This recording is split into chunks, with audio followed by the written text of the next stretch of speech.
ونعوذ بالله من شرور أنفسنا ومن سيئات أعمالنا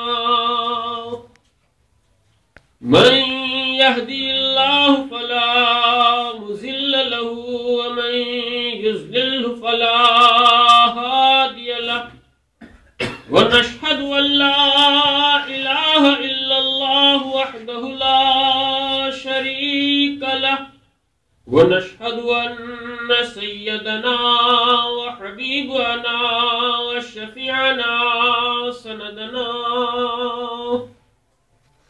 محمدا المصطفى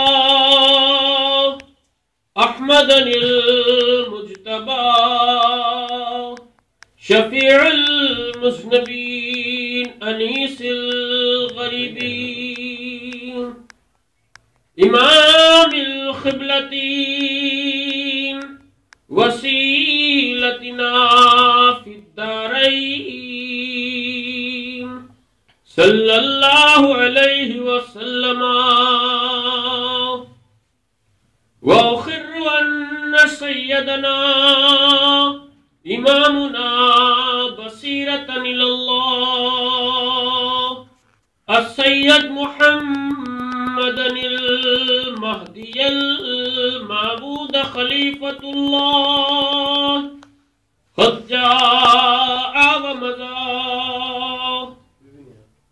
فأعوذ بالله من الشيطان الرجيم بسم الله الرحمن الرحيم قل لا أسألكم عليه أجرا إلا المودة في القربى صدق الله مولانا العظيم وصدق رسوله النبي الكريم الأمين.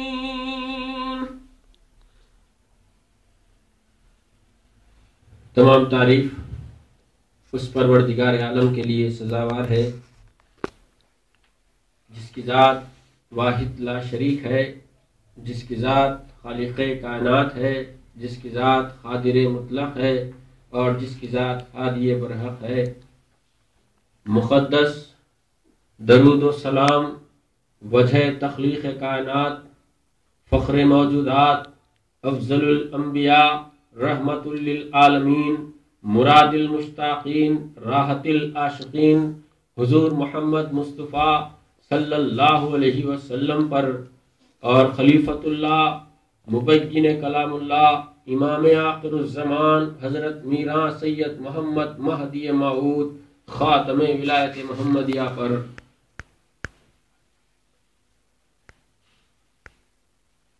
جیسے کہ آپ تمام حضرات اس بات سے بخوبی واقف ہیں کہ آج کی یہ منعقدہ شب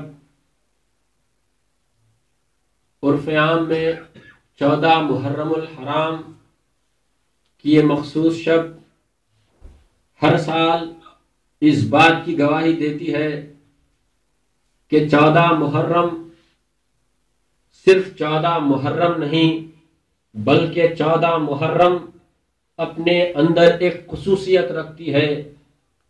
وہ یہ خصوصیت ہے کہ آج ہی کی رات نماز تہجد کے بعد وہ ہستی مقدس جس کو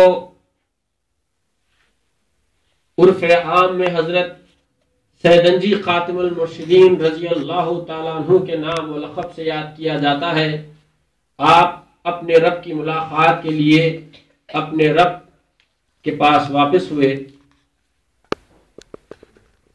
برادران ملت،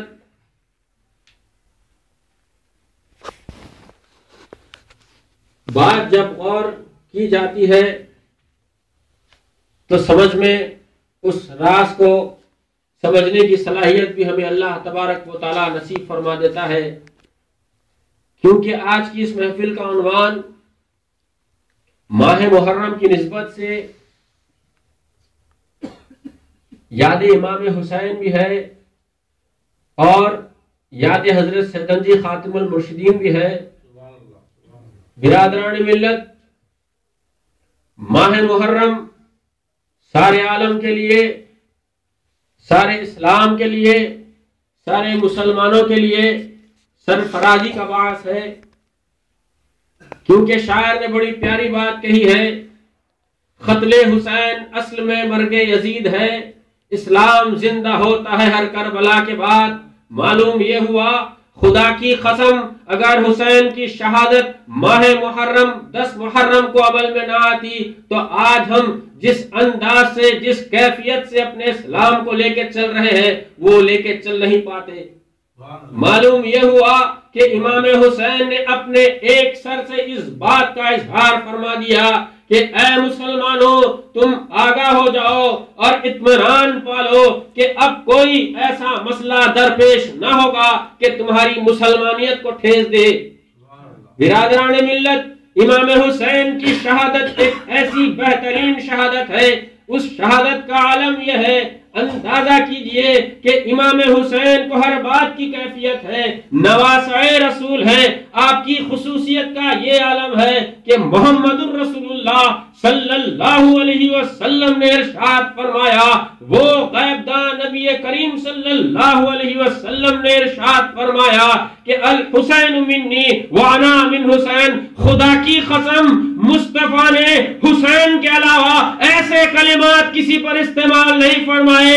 کہا تو صرف حسین کو کہا، بٹھایا تو اپنی پشت پر حسین کو بٹھایا، اس واسطے بٹھایا کہ اس حسین کی نسبت سے خاتم ولایت محمدیہ مبعوث ہونے والے تھے. امام حسین کی شہادت کے 1000 سال بعد مہدی آخر الزمان تولد ہونے والے تھے. تو محمد الرسول اللہ کے دل میں مہدی کی عظمت کا یہ عالم تھا کہ آپ نے مہدی کے جد امجد امام حسین امام علی مقام کو اپنی پشت پر بھی بٹھایا اور کہا کہ الحسین منی وانا من حسین، یعنی حسین مجھ سے ہے اور میں حسین سے ہوں. برادران ملت، حسین کی یاد کا کیا عالم ہے، حسین کی یاد کی کیا کیفیت ہے. پوچھنے والوں نے پوچھا کہ شہید کی یاد کا کیا مطلب ہے، شہید کی یاد کا کیا مطلب ہے. اندازہ کیجئے خود رب تبارک و تعالی اپنے مقدس کلام میں یہ ارشاد فرما رہے ہیں کہ شہید کو مردہ مت کہو، شہید زندہ ہے. شہید کو مردہ مت کہو، شہید زندہ ہے. تو معلوم یہ ہوا یاد ان کی منائی جاتی ہے جو گزر جانے کے بعد بھی باقی ہوتے ہیں. اور شہید اور شہادت کا جو فلسفہ ہے، برادران ملت، آج مسلمانوں میں ایک ایسی کیفیت آ گئی ہے کہ شہادت کا جو فلسفہ ہے، شہادت کا جو معیار ہے، اس سے ناواقف لوگ شہادت کو عام لفظوں میں استعمال کرتے ہیں. عموماً آپ نے سنا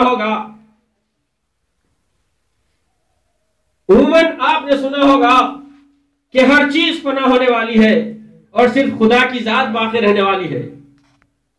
ہر چیز فنا ہونے والی ہے اور صرف واحد خدا واحد لا شریک کی ذات باقی رہنے والی ہے. معلوم یہ ہوا کہ خدا کی 99 صفات ہیں، خدا کی 99 صفات ہے اور ہر ایک صفت کا ایک الگ ظہور ہے. اگر غفور کہا جائے تو خدا کی اس صفت کی کیفیت الگ ہوتی ہے. رحیم کہا جائے تو اس کی صفت الگ ہوتی ہے. غفار کہا جائے تو اس کی کیفیت الگ ہوتی ہے. رحمان کہا جائے تو اس کی کیفیت الگ ہوتی ہے. معلوم یہ ہوا مجموعی طور پر 99 صفات کا ایک الگ الگ ظہور ہے. ہر چیز فنا ہونے والی ہے اور صرف خدا کی ذات باقی رہنے والی ہے. پھر قرآن کریم میں اللہ نے ارشاد فرمایا کہ شہید کو مردہ مت کہو، شہید زندہ جاوید ہے. تو معلوم یہ ہوا کہ جب سب چیزوں کا فناہیت حاصل ہونے والی ہے تو پھر خدا نے شہید کو یہ مرتبہ کیوں عطا فرمایا. اپنی جو صفت خاصہ ہے، اللہ تبارک و تعالیٰ کی جو صفت خاصہ ہے وہ باقی رہنے والی بات ہے. اللہ باقی من کل فانی. تو اللہ تبارک و تعالیٰ شہید کو اس کے خون کے عوض میں اپنی صفت سے مستفیض فرما رہا ہے، اسی لیے شہید باقی رہتے ہیں، ان کو مردہ نہیں کہا جاتا۔ تو یہ چیز باقی ہوتی ہے، جس چیز کا تعلق رب تبارک و تعالیٰ کی قدرت سے ہو جاتا ہے، تو پھر سوال کہاں پیدا ہوتا ہے کہ ان کی یاد نہ منائی جائے، ان کی تو یاد زور و شور سے منائی جائے۔ تو آج شہید کا تذکرہ ہو رہا ہے، امام حسین بھی شہید، بندگی میاں بھی شہید، سیدنجی خاتم المرشد بھی شہید۔ خدا کی قسم، جب شہید کا تذکرہ شروع ہو جاتا ہے تو مسلمانوں کی کیفیت کچھ ایسی بدلتی ہے جیسے جیسے وقت گزرتا ہے وہ مومنین کے زمرے کے قریب ہوتے ہیں۔ شہید کے تذکرے سے ہمارے قلب اور ہمارے ظاہر و باطن کی کثافتیں دور ہوتی ہیں اور ہم کو پاکی نصیب ہوتی ہے۔ شہید کے تذکرے کی ایک تاثیر، یہ کیفیت ہے کہ جب ہم اس مجلس سے اٹھتے ہیں تو ہمارے اندر، ہماری روح میں ایک بے چینی اور ایک حلاوت پائی جاتی ہے، اور وہ حلاوت صرف اور صرف ایمان کی حلاوت ہوتی ہے۔ اور دوبالا بات یہ ہے کہ ہم کسی اور جگہ پر بیٹھ کر شہید کا تذکرہ نہیں کر رہے ہیں، ہم اس کی بارگاہ میں شہید کا تذکرہ کر رہے ہیں جس کے متعلق اللہ تبارک و تعالیٰ نے خود خاتم مرشدین رضی اللہ تعالیٰ عنہ کو یہ ارشاد فرمایا، یہ القا کرتا ہے کہ اے سید محمود، ہم نے تمہاری ذات کو خاتم مرشدان اور حاکم زمان کیا ہے۔ رب کا احسان دیکھیے، پھر اللہ فرماتا ہے کہ اے سید محمود، جو تمہاری درگاہ میں صحیح ہے وہ ہماری بارگاہ میں مقبول ہے۔ خدا کی قسم، ہم اس بارگاہ عالی میں شہید کا تذکرہ کر رہے ہیں، دو دو نعمتوں سے ہم سرفراز ہو رہے ہیں۔ شہید کا بھی تذکرہ ہو رہا ہے اور ایک ایسی بارگاہ میں تذکرہ ہو رہا ہے کہ وہ بارگاہ خود مقبول خداوندی ہے۔ برادران ملت، تمہید کے بعد میں اپنی گفتگو کو آگے بڑھاؤں گا۔ ابھی میں نے اس کلام لا ریب کی مقدس آیت کی تلاوت کرنے کی سعادت حاصل کی ہے، جس میں لوگ پوچھتے ہیں کہ قرآن میں وہ کہاں ہیں، قرآن میں یہ کہاں ہیں۔ اگر قرآن میں سب کچھ نہ ہوتا تو دین اتنا آگے نہ بڑھتا۔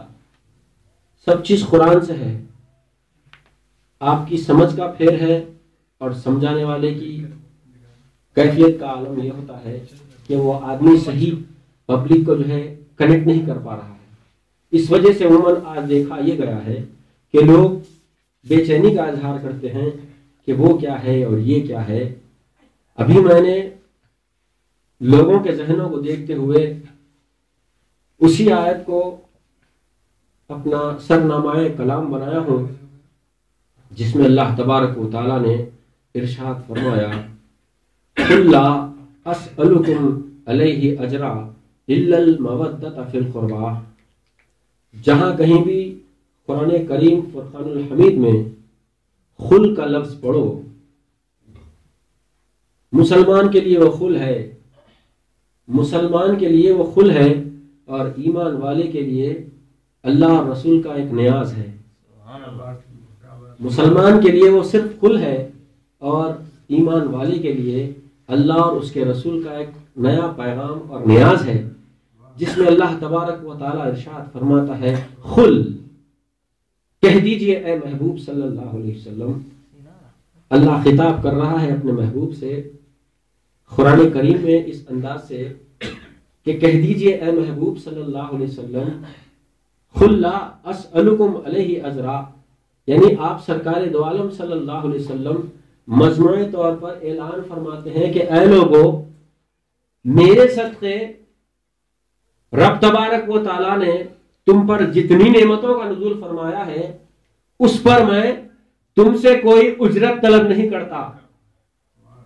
خدا کی قسم، اس آیت شریفہ میں جو نقطہ اور جو راز ہے، اللہ خطاب کر رہا ہے اپنے محبوب سے، اور محبوب حکم خداوندی پر ارشاد فرما رہے ہیں، قیامت تک، قیامت کے بعد بھی یہ بات مسلمہ طور پر ایک اسٹیمپ کی طرح ہے کہ محمد الرسول اللہ نے ارشاد فرمایا کہ اے لوگو، اللہ تبارک و تعالیٰ نے میرے صدقے تمام چیزیں تمہیں عطا فرمائی، تمام نعمتیں تمہیں عطا فرمائی، تو معلوم یہ ہوا ازل سے لے کر ابد تک جو کچھ بھی ہوگا، جو کچھ بھی ہے، وہ صدقہ مصطفیٰ ہے۔ سبحان اللہ۔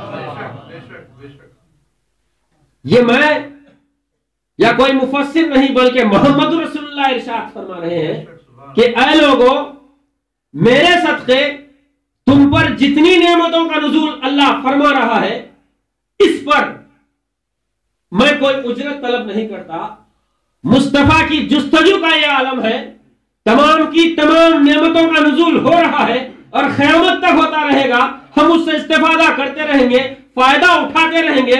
اس پر مصطفیٰ ہم سے کوئی اجرت طلب نہیں کر رہے ہیں، بلکہ مصطفیٰ کا ہم سے ایک ہی سوال ہے، وہ یہ کہ میں تم سے اپنے اہل بیت سے محبت طلب کرتا ہوں۔ سبحان اللہ، کیا بات ہے۔ خدا کی قسم، اس آیت شریفہ میں ابتدا سے لے کر انتہا تک دنیا بننے سے لے کے قیامت تک اس بات کا اعلان ہو گیا کہ میرے صدقے تمام نعمتیں تم کو ملی، اور اس کے عوض میں تم سے کوئی اجرت طلب نہیں کرتا، بلکہ صرف اپنی اہل بیت سے محبت کرتا ہوں۔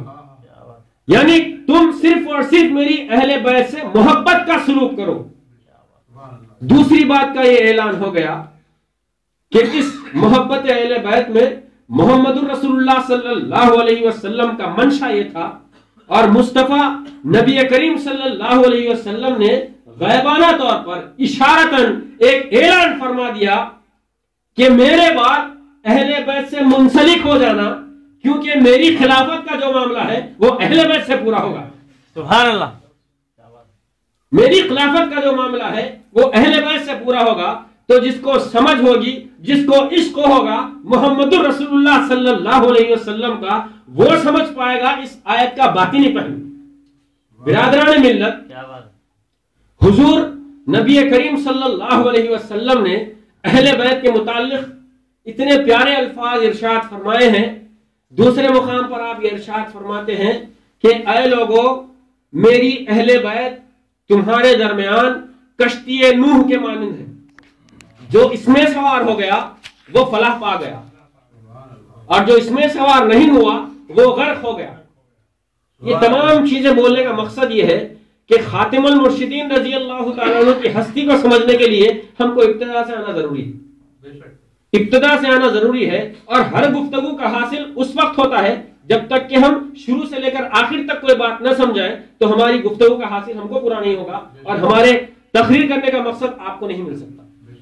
برادران ملت، محمد رسول اللہ صلی اللہ علیہ وسلم نے ارشاد فرمایا کہ اے لوگو، میری اہل بیت تمہارے درمیان کشتی نوح کے مانند ہے، جو اس میں سوار ہو گیا وہ فلاح پا گیا، جو اس میں سوار نہیں ہوا وہ غرق ہو گیا۔ تو معلوم یہ ہوا، عقل مند کو اشارہ کافی ہے، سمجھدار کے لیے ایک چھوٹا سا اشارہ کافی ہوتا ہے کہ انسان سوچ لے کہ اس کو کرنا کیا ہے۔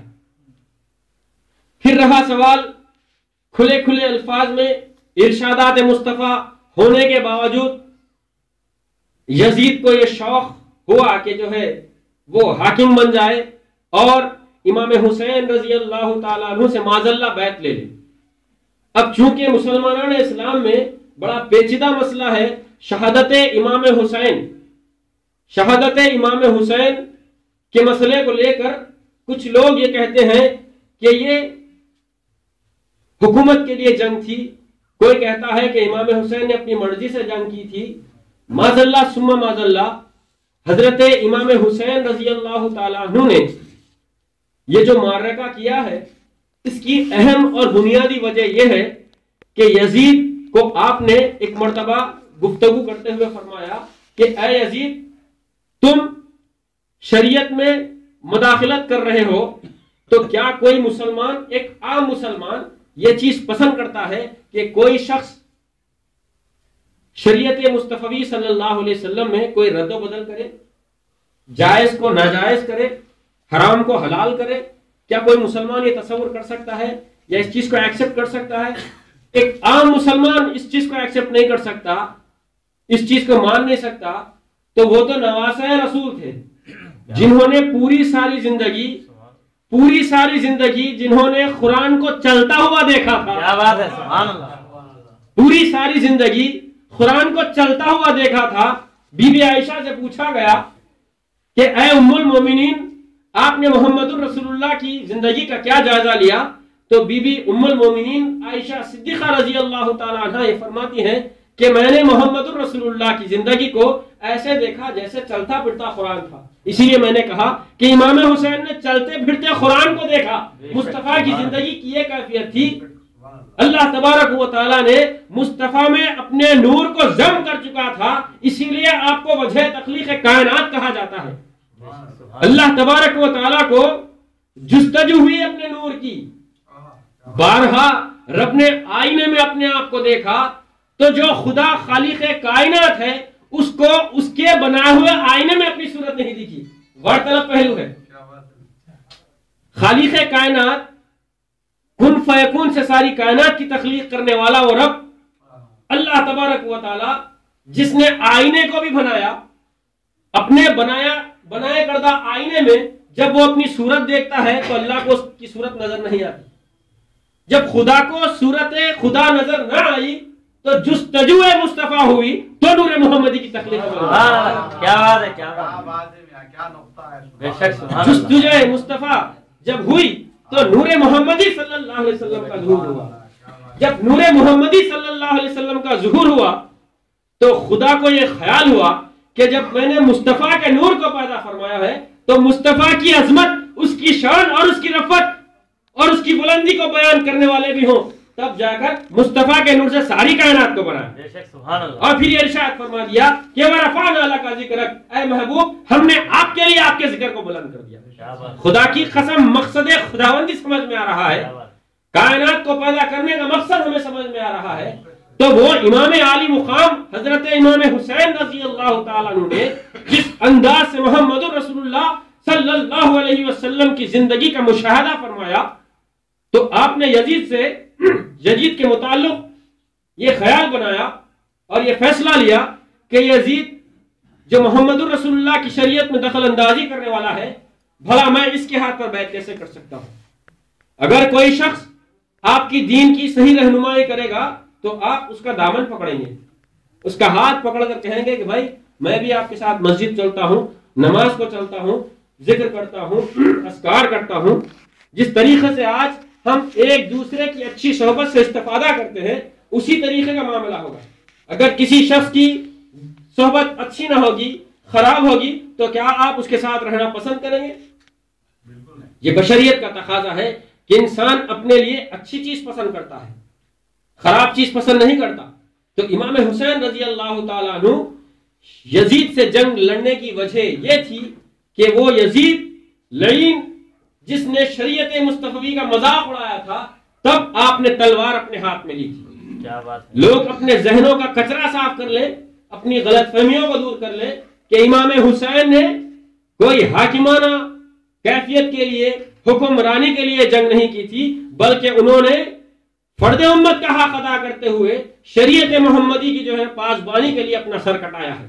کیا بات ہے. سر کٹایا ہے، ایسا سر کٹایا ہے کہ تاریخ عالم میں اس کی مثال ملتی ہے کہ حضرات محترم اندازہ لگائیے کہ امام حسین اور ان کے رفقا یعنی اہل بیت مصطفیٰ کی کیفیت کا یہ عالم ہے.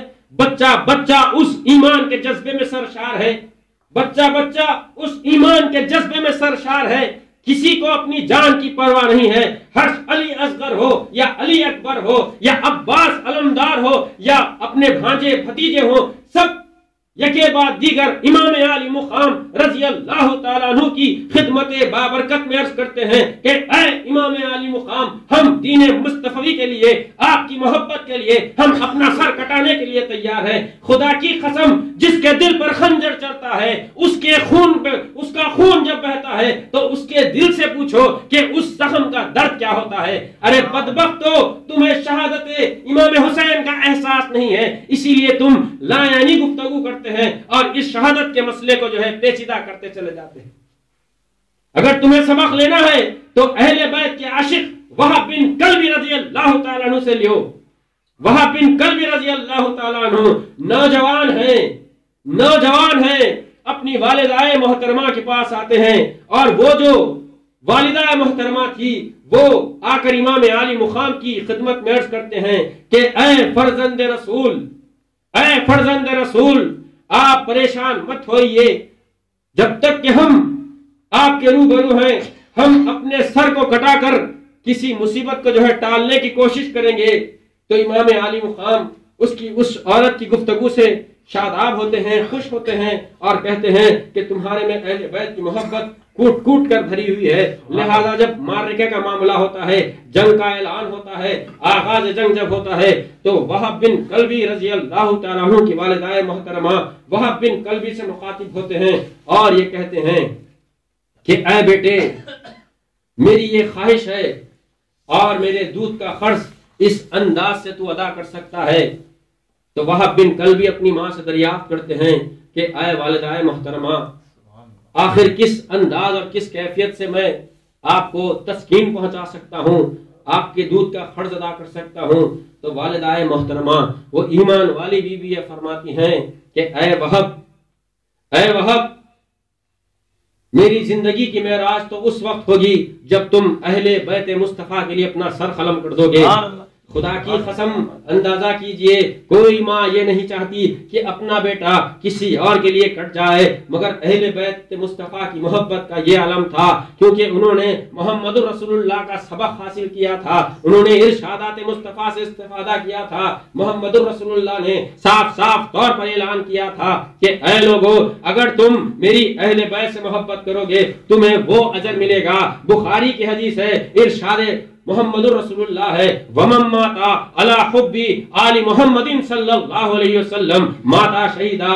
اس حدیث کا مطلب یہ ہے کہ ارشاد فرماتے ہیں محمد رسول اللہ صلی اللہ علیہ وسلم کہ اے لوگو اگر تم اہل بیت کی محبت رکھتے ہوئے مرتے ہو تو تمہیں شہید کا مقام نصیب ہوگا۔ اے لوگو تم اہل بیت کی محبت میں اگر مر جاؤ گے تو تمہیں شہادت کا وہ انعام و اکرام نصیب ہوگا۔ پھر ارشاد فرماتے ہیں محمد رسول اللہ صلی اللہ علیہ وسلم ومن ماتا علی بغض آل محمد صلی اللہ علیہ وسلم ماتا کافرا۔ خدا کی قسم اللہ کی پناہ چاہیے، اللہ اس بدعقیدگی سے ہمیں محفوظ رکھے۔ ارشاد مصطفیٰ ہے اور ارشاد مصطفیٰ ایسا ٹھوس ارشاد مصطفیٰ ہے جس کے متعلق قرآن بھی گواہی دے رہا ہے۔ ارشاد مصطفیٰ ہے کہ اے لوگو سن لینا کہ اگر کوئی شخص اہل بیت کی دشمنی رکھتے ہوئے مرے گا تو وہ کافر مرے گا۔ تو معلوم یہ ہوا زندگی کا طریقہ سمجھ میں آ گیا۔ لوگ اہدنا الصراط المستقیم کی دعا کرتے ہیں مگر لوگوں کو خبر نہیں ہے کہ اہدنا الصراط المستقیم کے لیے کون سے راستے اختیار کرنے کی ضرورت ہے۔ برادران ملت وہب بن کلبی رضی اللہ تعالیٰ عنہ اپنی ماں کے روبرو ہیں، معروضہ پیش کرتے ہیں، ماں نے خواہش کا اظہار کیا تو وہب بن کلبی کی بیوی آتے ہیں اور آ کر رونا دھونا شروع کر دیتے ہیں۔ تو وہب بن کلبی رضی اللہ تعالیٰ عنہ کی والدہ محترمہ اپنی بہو کو نئی نویلی دلہن ہے اس کو تسلی دیتے ہیں کہ اے بی بی تو آزردہ مت ہونا۔ یہ وہب بن کلبی اہل بیت کی محبت میں امام حسین کی جستجو میں اپنا سر کٹا رہا ہے۔ تو روز محشر اللہ تبارک و تعالی جب شہیدوں کو یکے بعد دیگر بلائے گا تو لوگ تیری خوشی کی معراج تو اس وقت ہوگی کہ جب تجھے لوگوں میں یاد کیا جائے گا۔ دیکھو وہب بن کلبی جس نے امام حسین کے نام پر اپنا سر کٹایا ہے اس شہید کی بیوی آ رہی ہے۔ اندازہ کیجئے جس کا بیٹا ہے جس کا شوہر ہے ان کو اہل بیت کی محبت میں کٹانے کا کوئی غم نہیں ہے، بلکہ ان کے لیے معراج تو وہ ہوگی جب ان کے لیے شفاعت کا سامان پورا ہوگا اور اپنے بیٹے کی غلامی اپنے بیٹے کی قربانی سے وہ جو ہے اپنی شفاعت کا سامان مہیا کر رہی ہیں۔ بہرحال وہب بن کلبی رضی اللہ تعالیٰ عنہ میدان کارزار میں اترتے ہیں، امام حسین کی قدم بوسی سے سرفرازی ہوتی ہے۔ پھر میدان کارزار میں آپ نے اس انداز اور اس کیفیت سے اپنی تلوار کو چلایا کہ کئی مشرکین کی کئی یزیدیوں کی جو ہے نا صفوں کو درہم برہم کر دیا۔ خدا کی قسم وہب بن کلبی ایک تھے، ان کے سامنے سینکڑوں مشرکین تھے، سینکڑوں یزید تھے جنہوں نے آپ کے مقابلے پر جو ہے کاربند ہوئے تھے۔ وہب بن کلبی پر تصرف امام حسین تھا، محبت اہل بیت کا صدقہ تھا کہ وہب بن کلبی اکیلے ہونے کے باوجود بھی کئی صفوں کو آپ نے درہم برہم کر دیا۔ پھر جب جام شہادت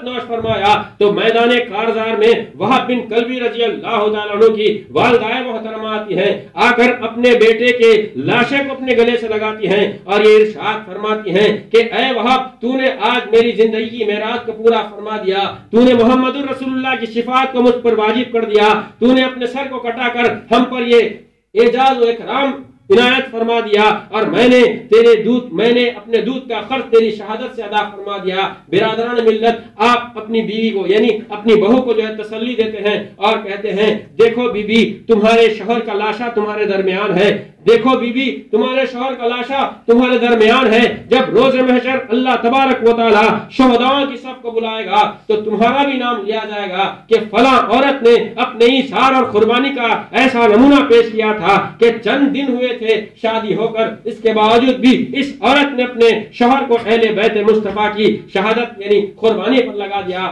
برادران ملت، شہادت کا جو فلسفہ ہے، امام حسین کی شہادت سے اسلام کو فروغ ملا ہے۔ اگر امام حسین کی شہادت نہ ہوتی تو آج ہم اپنی مسلمانیت کا اظہار نہ کر سکتے۔